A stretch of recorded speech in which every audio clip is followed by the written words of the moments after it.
brought to you by V-Guard. ગણતરીના કલાકો જ બાકી છે ત્યારે રાજકોટમાં ભાજપ ઉમેદવાર પરસોત્તમ રૂપાલાએ પ્રચંડ પ્રચાર કર્યો। પરસોત્તમ રૂપાલાએ બહુમાળી ચોકથી યાજ્ઞિક ચોક રોડ વચ્ચે ભવ્ય બાઇક રેલીનું આયોજન કર્યું, જેમાં ભાજપના સાંસદ, નેતા અને કાર્યકરો મોટી સંખ્યામાં જોડાયા।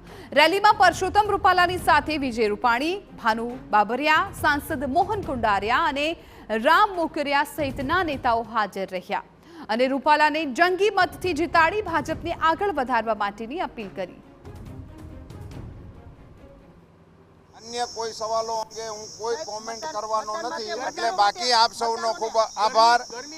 મતદાન કરવા માટે હું તમામ નાગરિકોને અપીલ કરું છું, અહીંયા જ નહીં અમારી રાજકોટ લોકસભા પૂરતું સીમિત નહીં, રાજ્યભરના મતદારોને પોતાનો પવિત્ર અને કિંમતી મત આપવા માટે હું અપીલ કરું છું અને મતદાન 100% થાય એ પ્રકારે મતદાતાઓ મતદાન કરે એવી નમ્ર વિનંતી। પરસોત્તમ રૂપાલાની રેલી દરમિયાન લેવા પાટીદાર સમાજની પત્રિકા મુદ્દે ધનસુખ ભંડેરીના કોંગ્રેસ સામે શાબ્દિક પ્રહાર। તેમણે કહ્યું કે કોંગ્રેસ ખુલ્લી પડી ગઈ એટલે તેમના દ્વારા હીન પ્રયાસ કરાય છે અને ભાજપની જીતનો આશાવાદ પણ તેમણે વ્યક્ત કર્યો।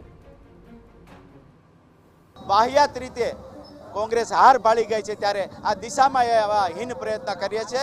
લોકો સમજે છે, મતદારો સમજે છે, વિકાસ સાથે છે, મોદીજી સાથે છે। Brought to you by V-Guard.